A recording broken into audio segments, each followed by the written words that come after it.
On s'était rassemblés à la Chambre des communes pour entendre le président Zelensky s'adresser au Parlement canadien. Ce qu'il nous a dit essentiellement, il nous a expliqué la réalité de la guerre en faisant, je vous dirais, un parallèle avec le Canada et le Québec, en nous demandant de nous imaginer si c'était nos villes, nos enfants qui étaient bombardés, et en remerciant évidemment des efforts extraordinaires que le pays a fait jusqu'à maintenant pour les soutenir, pour les aider, mais en disant que ce n'était pas suffisant, qu'il y avait besoin de plus. Et la demande du président, c'était vraiment une exclusion aérienne de l'espace aérien. La problématique, c'est que l'OTAN et les pays alliés ne sont pas prêts encore à faire ce pas-là, parce que ce serait un déclenchement de guerre formelle avec la Russie. Donc, on est là-dedans. Pour vous parler d'hier, évidemment, c'était extrêmement émouvant. Les gens ont souvent l'impression qu'on est dans des postes de pouvoir, mais hier, c'était un exemple particulièrement frappant de circonstances où on a tellement l'impression qu'on est impuissant. Fait que, on va faire tout ce qu'on peut. On a encore annoncé des nouvelles mesures hier. Moi, j'espère qu'on les aidera davantage dans les prochains jours, semaines. On suit la situation. Mais c'est la réalité de la guerre qui est très difficile. Hein? Exact, c'est ça. Puis au niveau de la circonscription, est-ce que vous avez beaucoup d'appels justement à ce sujet-là? Bien, les gens, je pense, généralement, il y a une belle unanimité au Québec pour soutenir l'Ukraine. Les gens sont satisfaits de nos positions politiques. Il y a beaucoup de... Je commence à avoir des appels aussi de personnes qui désirent, qui se sentent interpellées, puis qui désirent recevoir des Ukrainiens. Je vais parler, je suis en train d'établir des communications avec les députés du Québec et puis les organismes responsables de l'accueil des immigrants dans les deux parties de la circonscription. On va essayer de coordonner ça là, parce que dans le fond, c'est les organismes qui sont dédiés par Québec. Là. Donc, ça ne passe pas vraiment par le fédéral, mais on peut peut-être faire un espèce de comité pour que l'information circule vers le bon endroit. C'est ce qu'on va faire dans les prochains jours. Sinon, s'il y a des gens qui se sentent particulièrement interpellés par la situation en Ukraine, le Bloc québécois appelle déjà depuis plusieurs jours à faire des dons à la Croix-Rouge. C'est l'organisme qui est reconnu, dont vous avez la certitude que l'argent va se rendre aussi, parce que c'est pas toujours évident quand on fait des dons sur Internet. Et les dons seront je vous dirais, à côté, là, seront comblés au même montant par le gouvernement fédéral jusqu'à concurrence de 30 millions. Et nous, on a demandé que ce plafond-là soit levé. Parce que 30 millions, c'est même pas 2 par habitant. Je pense qu'on est capable de faire plus que ça. Puis l'importance, l'urgence, c'est d'amener l'aide humanitaire dans les villes assiégées. Là, il y a des villes dans lesquelles on ne peut pas rentrer présentement. Le drame, c'est les gens qui ont peur, c'est les gens qui ont soif, c'est les gens qui ont faim. Puis il faut y mettre fin, tu sais. Puis il faut accueillir ces gens-là ici, ceux qui veulent, bien sûr. La plupart des Ukrainiens ne veulent pas partir, mais les gens qui doivent quitter pour leur sécurité. Nous, on pense qu'on doit les accueillir, puis on pense qu'il ne devrait pas y avoir de limite non plus. Puis ce qu'on veut, c'est qu'il y ait un service aérien qui soit établi entre un pays limitrophe et le Canada pour amener ces gens-là au Canada, au Québec, pour les protéger, pour la durée de temps que ce sera nécessaire. Et même si ces gens-là n'avaient pas comme destination finale le Québec ou le Canada, c'est pas grave. Sortons-les de là. C'est pas le temps de compter. Là. C'est pas le temps de faire du taponnage de papier non plus. Là. À l'immigration, on a cette problématique-là encore. Là. M. Trudeau fait des beaux discours à la télévision. Nous, on pense que c'est pas une période où on doit critiquer le gouvernement et essayer de marquer des points politiques. Mais en même temps, il faudrait que ça bouge. Ça bouge pas. Fait que, arrêtons les critères, là, puis on fera les tests ici. Aussi ironique que ça puisse vous paraître, il y a des gens qui vont faire des tests biométriques en Russie. Puis ils reviennent en Ukraine pour quitter l'Ukraine. C'est insensé, là. Alors, accueillons ces gens-là, faisons ce qu'on a à faire ici à l'arrivée, puis organisons-les pour qu'ils soient en sécurité. T'sais.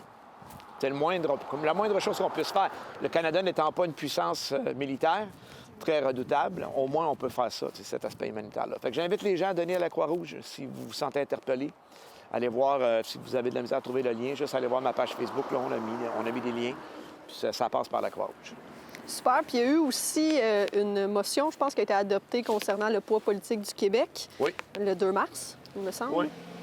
Un tout autre sujet. Oui, c'est ça, je change de sujet. Oui. En fait, là, il y a une problématique, c'est que la carte électorale, elle est revue tous les 10 ans. De façon systématique, de façon mathématique. Et ce qu'ils font, dans le fond, c'est qu'ils regardent l'étendue du territoire avec la population, puis ils divisent ça par un nombre de circonscriptions, un nombre d'habitants moyens par circonscription, qui tourne, je crois, de mémoire autour de 110 000 habitants. Et on dit, bien, il y a tant de circonscriptions pour chaque province. Il y a des critères. Une province ne peut pas avoir moins de députés qu'elle a de sénateurs, par exemple, ce qui fait que l'île du Prince-Édouard a toujours 4 députés. Il y a les territoires, les 3 territoires dans le nord du Canada, où la population ne justifie pas d'avoir une représentation à la Chambre des communes, mais évidemment, ce serait totalement illogique que ces régions-là ne soient pas représentées, donc ils ont un député. Et c'est dans ces critères-là que nous, on va les jouer, parce qu'il y a un phénomène de diminution du poids démographique du Québec dans le Canada depuis la création. Depuis la création en 1867, on était à peu près 36 %. On est maintenant autour de 23, on descend vers 22. Et c'est une chute inexorable parce que le reste du Canada reçoit une immigration en masse, sans souci d'intégration, parce que ces gens-là vont automatiquement s'adapter à la langue anglaise et adopter la langue. Nous, on ne peut pas faire ça dans le contexte nord-américain, notre 8,5 millions d'habitants. On doit s'assurer que quand on reçoit des gens, on est capable de les intégrer convenablement dans notre société francophone et pour accueillir convenablement les gens. C'est pas parce qu'on ne veut pas recevoir des gens, mais au contraire, on en veut le plus possible. Mais il faut les accueillir convenablement, il faut les intégrer. Fait qu'on ne peut pas avoir les mêmes quantités d'immigration que dans les autres provinces. Fait qu'inexorablement, ils reçoivent plus de monde, nous, on reçoit moins de monde, fait qu'on devient moins nombreux. Et là, on perdrait un siège. On est actuellement 78 députés sur 338. Dans la nouvelle formule, on serait 77 sur, je crois, 342. Là. Il en rajouterait 4. Mais nous, on en perd un, ce qui est totalement inacceptable. Et là, bien sûr, on est des indépendantistes, vous savez ça. Notre objectif, nous, c'est que le Québec soit un pays indépendant, qu'on gère nos propres affaires. Puis après ça, on fera un vrai partenariat avec le Canada dans les champs d'intérêt qui sont communs. Puis ils sont nombreux, ces champs-là. Mais c'est pas vrai que c'est toujours les mêmes intérêts. C'est ça, elle est là la problématique. D'ici à ce que ça se fasse, bien, c'est important qu'on garde notre poids à Ottawa. Parce que, je vous donne juste l'exemple de la contestation de la loi 21 sur la laïcité. Maintenant, là, toutes les autres formations politiques, là, c'est le parti. Là. On va contester ça. Là. En élection, ils disaient tous que ah, non, on va respecter. Je me souviens très bien avoir eu un débat avec la NPD qui disait non, non, on va respecter. M. Singh a dit clairement qu'il allait appuyer une contestation. M. Trudeau veut le faire. M. Charest, notre nouveau, peut-être futur chef du Parti conservateur, on ne sait pas, peut-être M. Poilievre, mais ça commence. Là, le conservateur disait qu'il voulait respecter la laïcité et lui, il a commencé à dire ben non, on va contester. Donc, vous voyez que c'est primordial. C'est un exemple précis que je prends pour dire, si le Québec n'a pas un poids significatif au Parlement fédéral, ça va être difficile de faire entendre notre voix. Nous, on est les chiens de garde. On sauve les meubles en attendant. C'est ça qu'on fait. Et c'est important de préserver le poids. Donc, mon collègue député de Drummond, Martin Champoux, a déposé un projet de loi qui vise à assurer au Québec 25 % de la représentation. Bien sûr, ça fait réagir. Les gens trouvent que c'est beaucoup, puis ainsi de suite. Mais en même temps, pour une nation fondatrice, entre guillemets, de ce pays-là, si c'est vraiment notre pays, ben, ça serait peut-être intéressant qu'on soit représenté convenablement. Et si on est une minorité parmi tant d'autres, bien, c'est là qu'on va le savoir. Fait que dans le fond, l'exercice, c'est qu'on va démontrer, si jamais c'est pas accepté, démontrer que notre sort dans le Canada anglais, bien, ça va être ça. C'est une perte d'influence constante. Puis si on a un gain, bien, tant mieux, parce qu'on va préserver nos acquis, puis on va préserver notre poids. Fait que la motion, c'est un long énoncé, là, mais la motion qui a été adoptée, dans le fond, c'était pas tout à fait ça. C'était d'adopter le principe de protéger la représentativité du Québec, la représentation du Québec dans une future réforme de la carte électorale. Et ça a été accepté. Donc, on présume qu'on perdra au moins pas de siège. Puis ça, c'est pas suffisant, parce que ce qui a été adopté, c'est qu'on préserve le poids. Donc, si on augmente de sièges ailleurs, peut-être qu'on devrait en gagner au moins un, tu sais. Voilà. C'est ça le scénario. On travaille fort. Parfait. Puis, pour finir, là, il y a eu la tournée pour l'assurance-emploi. C'est ce que le Bloc québécois fait tout le temps. Nous autres, c'est pour ça qu'on a l'air intelligent quand on arrive au Parlement, puis qu'on se lève, puis on défend les gens. C'est parce que c'est pas nous qui avons inventé ça. Il n'y a pas un politicien qui possède la vérité absolue. Il faut aller voir le vrai monde pour avoir les vraies problématiques. Et c'est ce que Louise Chabot, qui est porte-parole au dossier, fait présentement.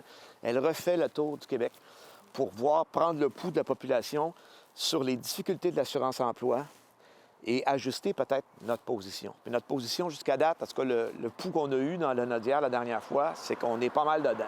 On demande depuis plusieurs années une réforme en profondeur. Il faut, entre autres, assurer le trou noir des travailleurs saisonniers dans certaines régions du Québec. C'est dramatique parce que si les gens n'ont plus de chômage avant la fin de la période sans emploi s'en vont pour faire d'autres choses ailleurs. Et là, c'est un choix de société qu'on fait. Est-ce qu'on veut garder nos régions vivantes? Puis ces activités économiques-là, je pense à la pêche, entre autres, là, ben, est-ce qu'elles sont importantes ou sont pas importantes? Est-ce qu'on veut les laisser tomber? Toute cette dynamique-là, ça fait des années qu'on réclame ça. Sinon, bien évidemment, les prestations de maladie pour les personnes de maladies graves. Vous savez qu'on a une position, on demande de monter ça à 50 semaines pour les gens qui luttent, par exemple, comme pour un cancer, là, contre un cancer, pas pour, mais contre un cancer. Ah, c'est des choses comme ça, là. Puis il y a un jugement récent qui a donné raison à 3 femmes courageuses qui ont décidé de contester une décision de l'assurance-emploi qui a reconnu, dans le fond, qu'il y avait une discrimination face aux femmes dans le régime actuel, parce qu'au Québec, on a le régime québécois d'assurance parentale. Quand une femme a un enfant, elle a le droit d'avoir 1 an de congé, puis elle est rémunérée pendant cette période-là. Si cette femme-là, après son retour au travail, perd son emploi peu de temps après, le régime québécois d'assurance parentale n'est pas reconnu comme semaine assurable. Elle n'a pas droit au chômage. Et ça, c'est une injustice flagrante. Est-ce qu'on veut que les gens fassent des enfants? Est-ce qu'on veut s'assurer une future main-d'œuvre? Tout le monde parle, on n'a pas de main-d'œuvre. Tu sais, bien terre à terre, plate, là, ça ne fonctionne pas. Et ils ont gagné le jugement, puis le gouvernement est allé en appel. Je vais essayer de rester calme, mais ça, c'est le genre de choses qui me révolte. Et on est confiant qu'ils vont gagner encore. Mais ça, c'est une modification qu'il faut faire. Il faut adapter. Tu sais, quand je vous dis que le Canada, là, il est souvent nocif pour le Québec, c'est un mot du bon exemple parce que le Québec est à l'avance encore sur tout le reste du Canada dans le régime québécois d'assurance parentale. Puis c'est pas reconnu dans le système fédéral. C'est des ajustements comme ça. Tu sais, les garderies, ça fait combien d'années qu'on a des garderies au Québec? Plus de 20 ans. Ils viennent de se réveiller, ils vont en faire. Tant mieux, on est contents. On les a appuyés là-dedans. Tant qu'ils nous donnent l'argent qui aurait été mis au Québec. Ce qu'il faut comprendre, c'est que ce pays du Québec-là, il existe déjà, dans le fond, dans le concret, dans l'administratif, dans la vision des choses, dans la culture, dans la langue, les valeurs. Je ne pensais pas faire un plaidoyer indépendantiste ce matin, mais chaque occasion est bonne. Et ça, c'est encore un bon exemple. C'est encore un bon exemple. Fait que, voilà, donc on va voir les gens sur le terrain. Moi aussi, d'ailleurs, je vais reprendre ma tournée bientôt. J'avais commencé là, en 2020, dans la petite période où on pouvait le faire. Ça a été interrompu, évidemment. Donc, il me reste encore beaucoup de régions à visiter dans le cadre de mon dossier d'agriculture agroalimentaire et gestion de l'offre. Parce que vous savez que les réalités régionales sont très différentes. Hein? Le Québec est un grand pays. Alors, avec une belle diversité. C'est ça. Oui, oui. C'est ça que j'ai dit.